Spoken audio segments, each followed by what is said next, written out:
సుఖమహర్షి చెప్తుండగా పరీక్షిత్ మహారాజు వింటున్నాడు. ఒకరోజు యశోదమ్మ కొడుకు పక్క మీద బోర్లా పడ్డాడు. అందుకని ఉత్సవం జరిపిస్తున్నారక్కడ. అంతా సందడిగా ఉంది. వాద్యాలు మోగుతున్నాయి. పాటలు పాడేవాళ్లు పాటలు పాడుతున్నారు. బ్రాహ్మణులు మంత్రాలు చదువుతున్నారు. గోపికల మధ్య యశోదాదేవి కుమారుడికి అభిషేకం చేసింది. బ్రాహ్మణులందరూ ఆశీర్వదించారు. బ్రాహ్మణులను పూజించి సత్కరించి అన్న వస్త్రాలు, హారాలు, పాడియావులు అడగని వాళ్లనే పాపం, అడిగిన వాళ్ల కల్లా లేదనకుండా దానం చేసింది యశోదాదేవి. కొడుకు పునికి పాటలు పడడం చూసి ఉయ్యాలలో పడుకోబెట్టింది. పని పాటలలో నిమగ్నమైంది యశోదమ్మ. కొద్దిసేపు అయ్యాక కన్ను తెరిచాడా చిన్ని కన్నయ్య. పాల కోసం ఏడవడం మొదలు పెట్టాడు. ఉత్సవానికి వచ్చిన బంధువుల్ని సత్కరించే సందడిలో ఉండిపోయింది యశోదాదేవి. కుమారుడి ఏడుపు వినబడలేదామెకి. చిట్టి చిట్టి పాదాలు ఎగజిమ్ముతూ ఏడుస్తున్నాడా నందబాలుడు. ఎగజిమ్ముతూ ఉయ్యాల పక్కనే ఉన్న ఎడ్ల బండిని ఒక్క తన్ను తన్నాడు. లేత ఆకులాంటి అతని మెత్తటి పాదం తగిలిందో లేదు. అంత పెద్ద బండి అమాంతంగా పైకి లేచిపోయి బోర్లా పడింది కింద. బండి చక్రాలు, ఇరుసు, పూజు, పర్రాము అన్ని కింద మీద అయిపోయాయి. దాని మీద ఉన్న పాలు, పెరుగు, నెయ్యి, ఇతరితర పదార్థాలు, పాత్రలు అన్ని ముక్కలయ్యాయి. ఒక్కసారిగా ఉత్సవానికి వచ్చిన వారందరూ పరిగెత్తుకు వచ్చారు. చూసి ఆశ్చర్యపోయారు. ఏం చిత్రమిది, ఏమీ లేందో ఇంత బండి ఎలా తిరగబడింది అంటూ నెవ్వరపోయారు. యశోదమ్మ కొడుకే ఏడుస్తూ ఆ బండిని కాళ్లతో తన్నేశాడు అంటూ దగ్గరలో ఆడుకుంటున్న పిల్లలు చెప్పారు. కాని ఆ మాట పిల్లల మాట కిందే కొట్టిపారేశారు పెద్దలు. ఏదేదో గ్రహం చేసిన పని అయి ఉంటుందని యశోదమ్మ బ్రాహ్మణుల్ని పిలిపించి వేద మంత్రాలతో శాంతి పూజలు చేయించింది. పాలిచ్చి కుమారుణ్ణి లాలించింది. ఇది ఇలా ఉండగా ఒకనాడు యశోదమ్మ కుమారుణ్ణి ఒళ్ళో పెట్టుకుని ముద్దాడుతోంది. ఉన్నట్టుండి బాలుడు కొండంత బరువనిపించాడు. బరువు భరించలేకపోయింది యశోదమ్మ. ఒళ్ళోంచి దించి కింద కూర్చోబెట్టేసింది అతన్ని. ఇదేం చిత్రమని ఆశ్చర్యపోయి భగవంతుణ్ణి ధ్యానిస్తూ ఇంటి పనుల్లో నిమగ్నమయ్యింది. తృణావర్తుడనే ఒక రాక్షసుడుండేవాడు. అతడు కంసుడి ముఖ్య సేవకుల్లో ఒకడు. కంసుడి ఆదేశం మీద సుడిగాలి రూపంలో గ్రూపల్ల మీద వచ్చి పడ్డాడతడు. వచ్చి రావడంతోనే యశోదా కుమారుణ్ణి ఆకాశానికి ఎగిరేసుకుపోయాడతడు. కని విని ఎరుగని సుడిగాలి అది. రేపల్లె అంతా దుమ్ముతో కమ్ముకుపోయింది. పల్లె అంతా చీకటిమయమైపోయింది. ఎవరికీ కళ్ళు కనపడడం లేదు. ఘోరమైన శబ్దంతో భూమి ఆకాశం నిండిపోయింది. దిక్కులన్నీ కంపించిపోయాయి. ఒక ప్రళయంలా అనిపించింది అంతా. చూస్తూ ఉండగానే రేపల్లె అంతా ఘోరమైన ధూళితో చీకటిమయమైపోయింది. యశోదాదేవి పరిగెత్తుకు వచ్చింది. కూర్చోబెట్టిన చోట కొడుకు కనిపించలేదు. ఆ ఇసుక తుఫానులో బాలుణ్ణి వెతకలేకపోయింది యశోదాదేవి.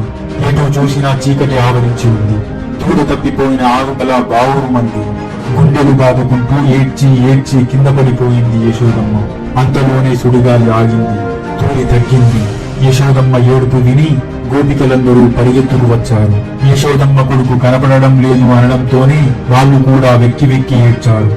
ఆ తృణావర్తుడు సుడిగాలిలా వచ్చి కన్నయ్యను ఎత్తుకుపోయాడు. కాని బాలుడి బరువు భరించలేకపోతున్నాడు. కన్నయ్య బరువు వల్ల తృణావర్తుడి వేగం తగ్గిపోయింది.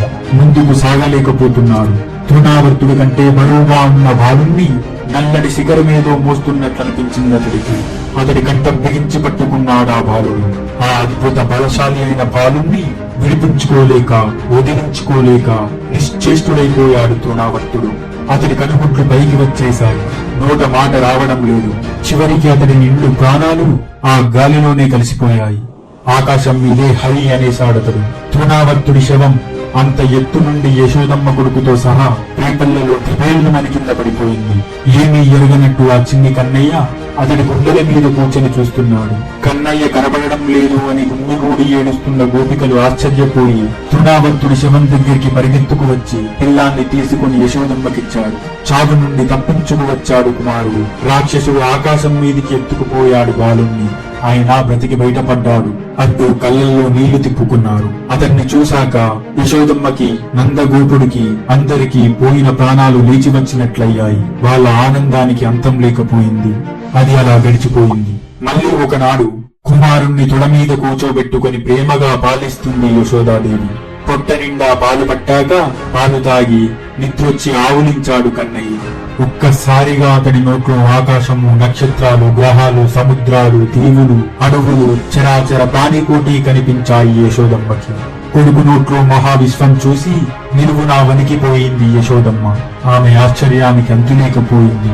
ఈ ఎపిసోడ్ ద్వారా మనం నేర్చుకోవలసిన అతి ముఖ్యమైన విషయం ఏంటంటే ఒక గడ్డి పూజ తెగించి నిలబడితే బ్రహ్మాస్త్రమవుతుంది. మనం దేనిని కూడా ఎవరిని కూడా తక్కువ అంచనా వేయకూడదు. ఎందుకంటే గుప్తంగా దాగి ఉన్న ఏ సామర్థ్యాన్ని మనం గుర్తించలేము. కాలమే అన్నిటికీ సమాధానం చెప్తుంది. మనం దేన్నైతే చూసుకొని మిడిసిపడుతూ విర్రవీగుతామో భగవంతుడు మనల్ని దాని చివరి అంచుల వరకు తీసుకువెళ్లి ఊపిరాడకుండా చేసి గర్వాన్ని అణిచివేస్తాడు. ద్రోణావర్తుడు ఏ వేగాన్ని ఏ బలాన్నైతే చూసుకుని శ్రీకృష్ణుని ఎత్తుకుపోయాడు, ముందు శ్రీకృష్ణుడు కొన్నంత బరువు పెరిగి అతడి వేగాన్ని తగ్గించి ముందుకు పోకుండా చేశాడు. అతడి వేగం యొక్క పరిమితిని పరిచయం చేశాడు. బరువు పెరిగి పెరిగి అతడి బలం యొక్క పరిమితిని కూడా పరిచయం చేశాడు. ఆ తర్వాతే సంహరించాడు. అంటే ప్రతి దానికి పరిమితి అనేది ఒకటి ఉంటుందని తెలియపరిచాడు. నాకున్న శక్తి సామర్థ్యం ఇతరుల కంటే గొప్పది అని ఎప్పుడూ మిడిసిపడకూడదు. ఎవరిని తక్కువ చేసి మాట్లాడకూడదు. ఎవరిని తక్కువగా చూడకూడదు. వారికంటూ సమయం వస్తే మీకంటే గొప్పవారవుతారు. మన సామర్థ్యాలను చూసి మన అనేవారు మన చుట్టూ ఉన్నవారు గర్వపడేలా ఉండాలి. అంతేకాని మనమే గర్వంతో మిడిసిపడేలా ఉండకూడదు.